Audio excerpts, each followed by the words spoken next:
मला અમારા રાણપુર ગામમાં ગજાનન ગ્રુપ ગણેશ બાપા બેહેરા છે અત્યારે.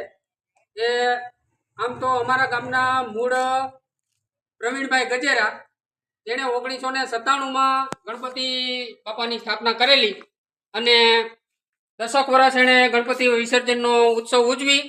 ત્યારબાદ નીલકંઠ ગ્રુપના બાળકોએ એ ઉત્સવ સંભાળ્યો. પ્રવીણભાઈને ગણપતિ બાપાના આશીર્વાદ મળી ગયા અને ધંધા માટે સિટીમાં વહી ગયા અને નીલકંઠ ગ્રુપના બાળકોએ આ ગણપતિ વિસર્જનનો કાર્યક્રમ સંભાળી અને 10 વર્ષ એણે ઉત્સવ મનાવ્યો. ત્યારબાદ એ જે બાળકો ભણતા હતા એમને બધાને પણ ગણપતિ બાપાના આશીર્વાદ મળી ગયા. કોઈ ધંધા માટે કોઈ નોકરી માટે બહાર વહી ગયા.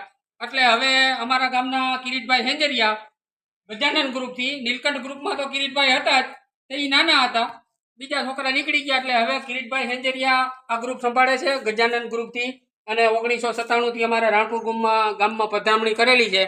એટલે અત્યારે લગભગ ઓલરેડી 26-27 વર્ષ થયા ગણેશ વિસર્જનનો કાર્યક્રમ અમે ઉજવી છીએ. તો કિરીટભાઈને આપણે આશ્વાસન માટે મૌખિક રીતે કહી હતી કે ભાઈ ખૂબ ખૂબ આભાર, તમે ગણેશ વિસર્જનનો કાર્યક્રમ આ 27 વર્ષ થયા રાણપુરમાં સંભાળો છો.